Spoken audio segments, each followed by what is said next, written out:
Magdi-DIY commute pala ako para libutin ang mundo sa loob ng kalahating araw.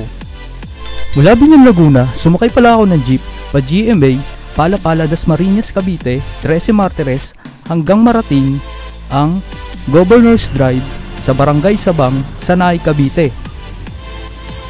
Pagbaba ko pala ng jeep, nagtanong kagad ako sa mga guard dito. At tinuro naman nila kung saan magbabayad ng entrance fee. Hindi nila kailangan ng passport para makagala sa buong mundo. Sa halagang 199 pesos lang, malilibot mo na ang IG Worldly replica ng mga kilalang pasyalan around the world. Ito pala ang Torres Farm Hotel and Resort sa Naay, Cavite. Meron na sila ngayong 33 attractions.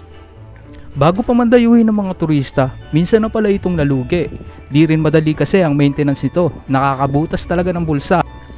Ang nagmamay-ari pala nito ay sina Mr. at Mrs. Bailosis, ang mag-asawang Pilipino at Russian.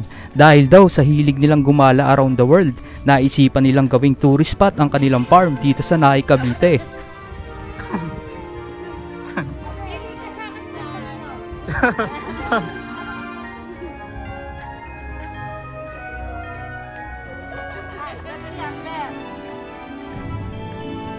Talaga namang parang nasa ibang bansa ka sa lugar na ito.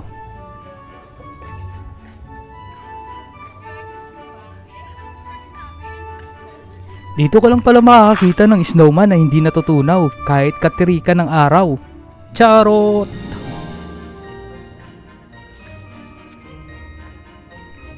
Regular pala ang pagpipintura sa mga ito para mapanatili ang ganda. Nasa tapat pala tayo ng Christmas Village ng Czech Republic.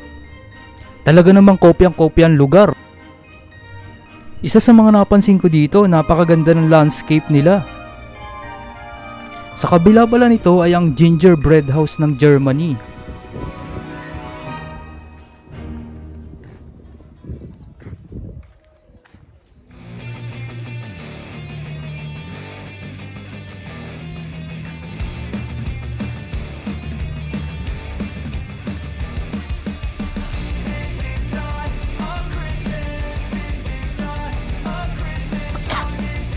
Makikita rin pala natin dito ang Victorian Blue House ng United States of America.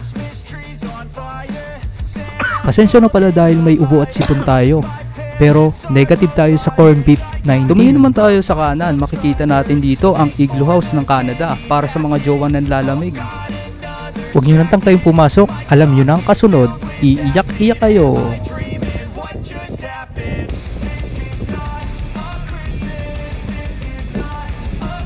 Makikita pala natin dito ang mga workers na patuloy pa rin nag-aayos. Talagang dinidevelop ang lugar na ito. Makikita natin sa dulo ang ongoing construction ng lugar na ito. Patuloy pa rin ang development at pagdadagdag ng mga main attractions ng iba't iba pang mga bansa.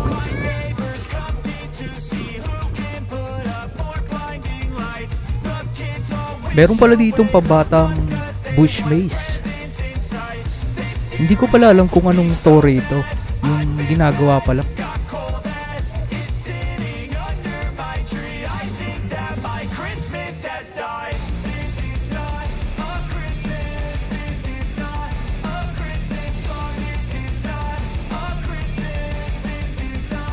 Makikita rin pala natin dito ang malaking chessboard.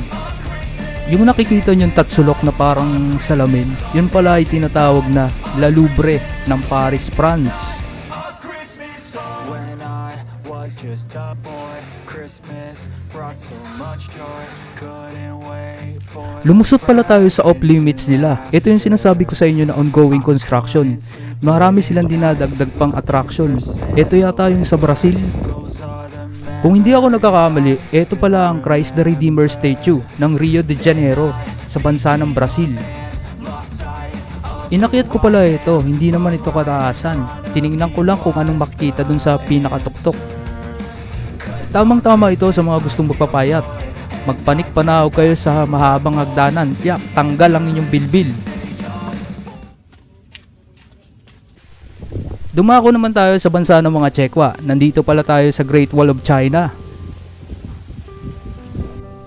Sa gilid pala nito makikita ang Spratleys Island. Joke lang, damuhan pala yan. Dahil wala akong magawa, trinay ko palang lumakad ng patalikod. Yun, Nakatalisod, buti nga sa'yo boy. Ito pala yung tsubibo ng mga bata na kulay pula, hindi ko alam ang tawag dyan. Binuksan na nga tayo ng pintuan ni Kim Jong-un. Narito pala ang kanyang Korean garden. May papuso pang nalalaman ang mga Koreano. Ang sabi nila sa'yo, anong sayo? Pero biro, ang ganda talaga ng Korean garden na to. May pa-lantern pa sa taas oh.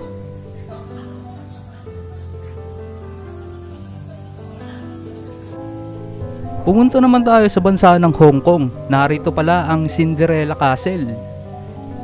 May bayad pala ang kayaking dito. Hindi ko lang alam kung magkano, tanong nyo na lang.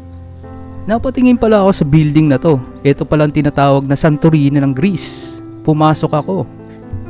Nakita ko ngang bukas ang pinto at walang tao. So, ano pa nga ba? Dahil nga may kalikutan ng kamay ko, babala, profesional lamang ang gumagawa nito. Ngayon papasokin natin to guys. Tayo naman tao dito. Ayun may switch. Buksan natin yung ilaw. Ayun. Wow. Diba? Ang ganda oh. Certified pakialamero. Wow. Para siyang hotel. Pwede ka ditong kumanta. Ayun. Ganda oh. Pinaparentahan pala nila ang lugar na ito kung sakali man na gusto nyong venue na diba? Pagdarausan. Hello? Inabot na pala ako ng gabi dito. Tips ko lang sa mga gustong pumunta, huwag kayong pupunta ng half day. Dapat buong araw para masulit nyo at ma-enjoy ang lugar. Hassle pag inabot ka ng gabi. Wala ng jeep sa Naik papunta ng 13 Martires. Hindi pa pala nakalagay sa pamphlet ang building na ito. Bye-bye. Kaya may mga ginagawa pa dun sa dulo. Ginagawa dun, construction. Dito. Ganda.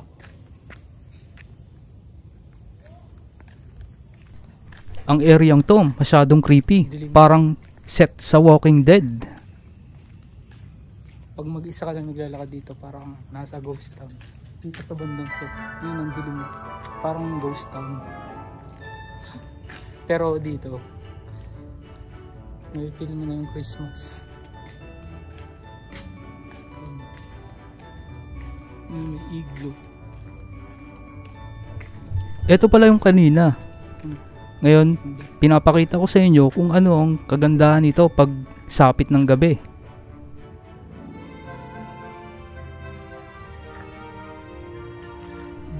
Hindi ko alam kung paano pala basahin ito. Para kasing Pranses, ang hirap bigkasin. Tapos dito, may ganyan ka lang kalaking bahay. Ang ganda na. Ito parang may mga natutulog pala sa loob nito. Siguro yung mga kamag-anak ng may-ari. Kasi nakita ko na fully air condition. O di naman kaya yung mga yayamanin na guest na gustong mag-stay dito overnight. Malalaman muna sa Pilipinas pa rin tayo. Nakita nyo ba yon? Papaya tree. Pag weekdays pala kakaunti ang tao. Pag weekends naman maraming tao at marami ring ganap dito.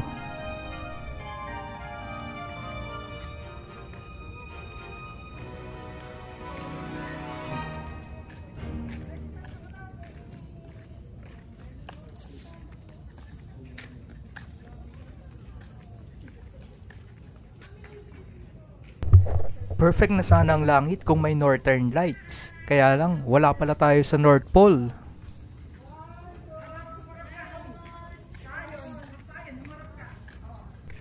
Nakikita nyo ba yung nakaupo sa electric wheelchair na parang si Professor X? Siguro isa yan sa kamag-anak ng may-ari dito.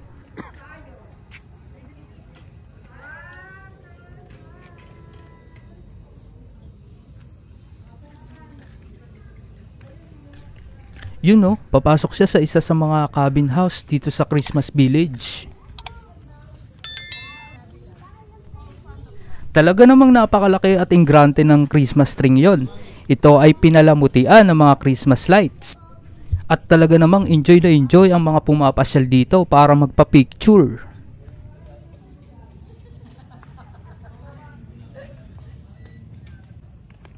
Grabe, ang dilim na dito. Wala man ng ilaw. Yun. Walang ilaw. Pupunta tayo dito sa mga... Mahuhulaan nyo kaya kung anong bansa ang sunod nating pupuntahan ngayon? Tama kayo. Tayo ngayon ay nasa Middle East. Ang bansa ni Ivana at ni Zainab. Swimming pool area. Sa areang to, makikita natin ang Aladdin Castle. Sa Agrabah, ang Dubai Villa ng Dubai UAE, ang Umayyad Palace ng Jordan UAE, at ang Sultan Palace sa Istanbul, Turkey. Sa tingin nyo, bakit kaya dito nilagay ang swimming pool? Tama kayo, dahil ang Middle East ay mainit na bansa. So, kailangan nilang mag-swimming para malamigan. May nakita pala ako ditong puno ng dates. Masarap yun. Parang nilagang kamote na may brown sugar ang lasa. May nabibili nun pala online, pero mahal. Baka naman yung kakilala ko dyan sa Middle East, pag uwi, pasalubong ng dates. Pag namumaya, masarap yung lasa ng nilagang kamote. At dahil nga sa haba ng nilakad-lakad natin sa areang to, tinawag tayo ng kalikasan. So, naghanap ako.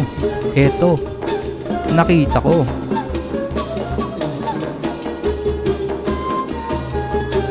Yun o, kamukha ni Bentong.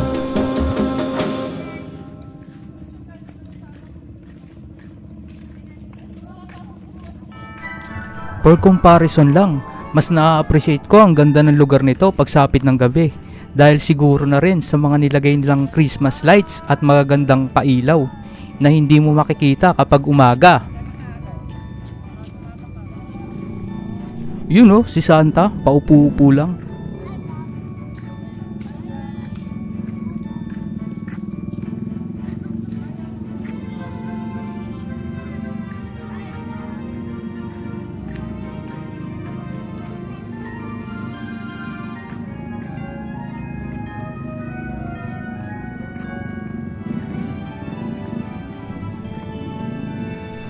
Nakikita pala natin ngayon ang Hawaiian Cafe.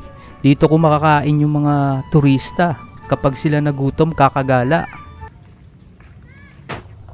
Sa wakas, nakita ko na rin sa personal ang Big Ben ng UK.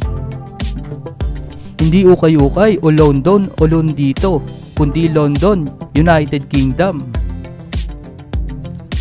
Pag tiningala mo, makikita mo pala ang Leron Aerorex.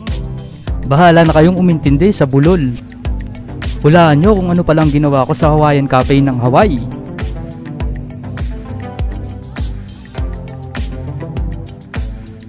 Makikita nyo pala dito ang tricycle o pedicab na mga alta, mga sosyal. Pinaparentahan pala ito sa halagang 100 pesos para malibot ang lugar. Nasa harap pala tayo ngayon ng domestic airport / dito kayo magbabayad. Nakikita pala natin ngayon sa harapan ang Japanese-inspired cafe. Dito kayo kakain kung kayo nagugutom kakagala.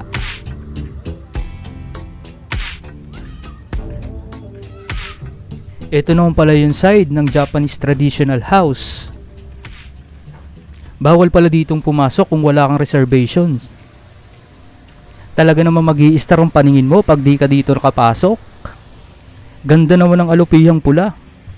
Oo, alam ko, dragon yun. Kayo nang matalino.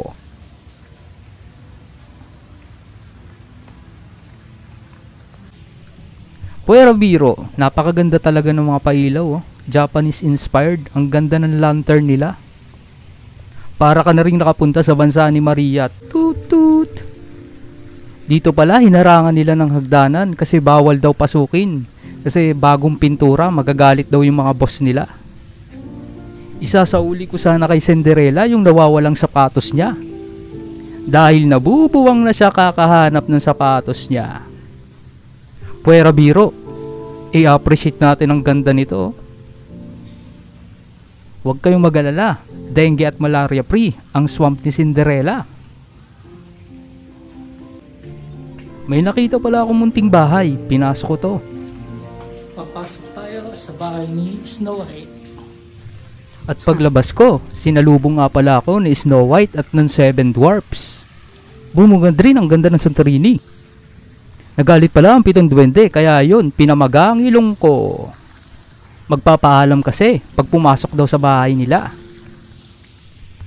Napakaganda pala ng building ng Santorini, oh. Mas maputi pa sa ngipin nyo. Charot! Nakita ko rin pala dito ang kalahi ko pag kumakanta, The Chipmunks.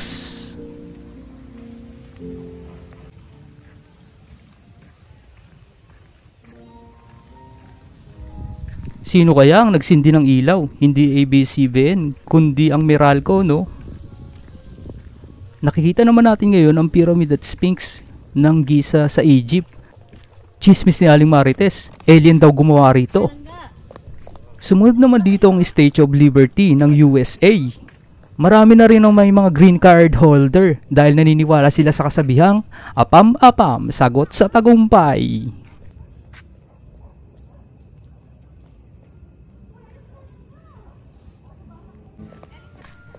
So parang tanga lang, bumalik ulit tayo dito sa Korean Garden. Hindi, bumalik tayo dahil gusto kong ipakita sa inyo kung ano ang ganda nito paggabi.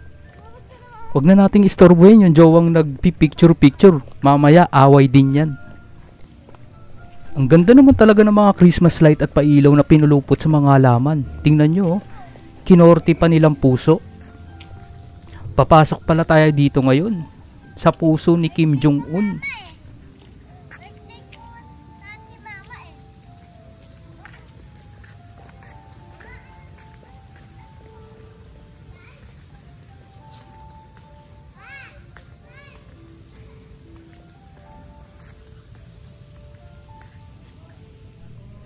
Sweet-sweetan yung dalawa, oh. Sabi nga, walang forever. Sabi ng taong bitter.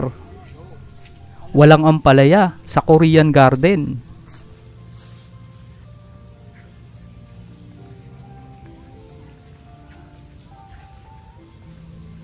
Paglabas mo dito, para kang lalabas sa mundo ng Encantadia.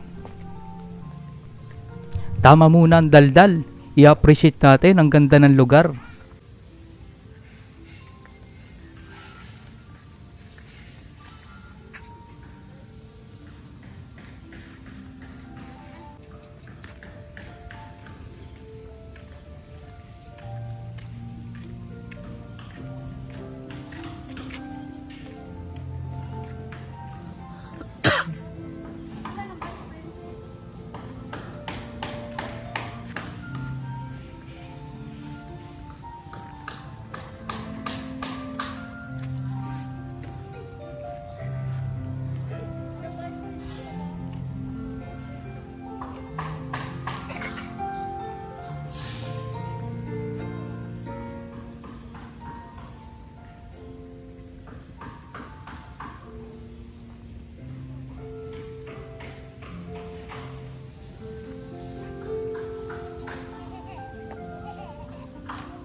Balik-daldal pala tayo kasi nakita ko ito.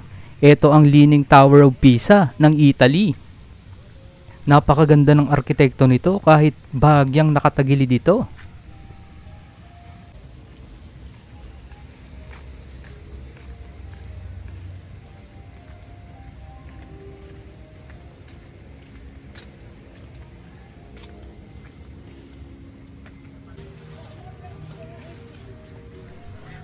Marami palang comfort room sa paligid kaya hindi mahirap maghanap kapag ikay nadjingle.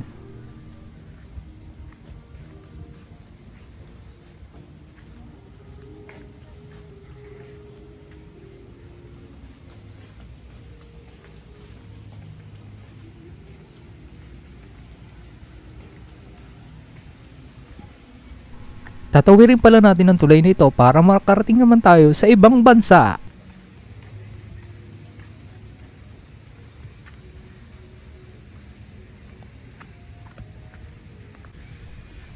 Narito pala tayo ngayon sa matandang Gresya, sa Greece. Napakaganda naman talaga ng istruktura nito. Oh. Tapos kakaliwa tayo ng kalye para makarating ulit sa Asia. Naririnig mo ba yung lagaslas ng tubig na yon? Tama kayo, yun ang Merlion ng Singapore. Kopyang-kopya talaga oh, parang nakarating ka na rin sa Singapore.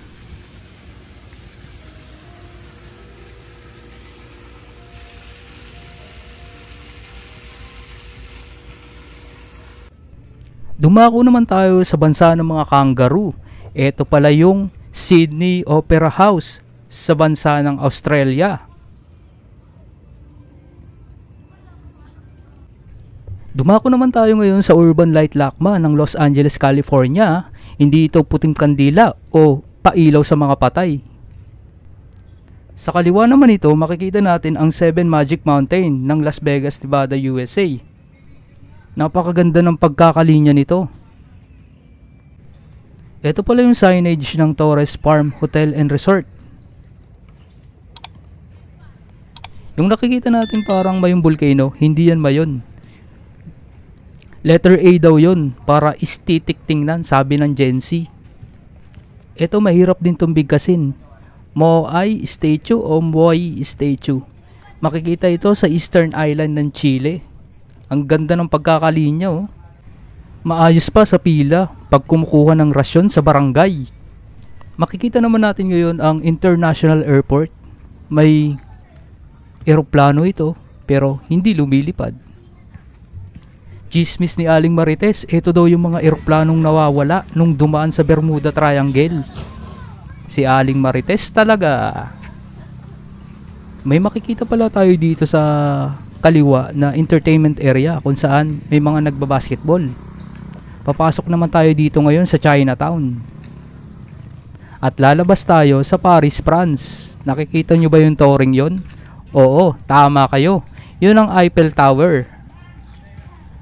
Ang romantic naman sa Eiffel Tower nito pag gabi. Pero pag umaga, wag mong subukan. Para kang tinustang daing sa sobrang init ng araw. Nasaro pala ako ngayon ng 13 Martires SM City. Sa kabilang kalsada naman makikita ang palengke nila. Pauwi na pala ako nito at natapos ko ng kalahating araw na gala. Paalam!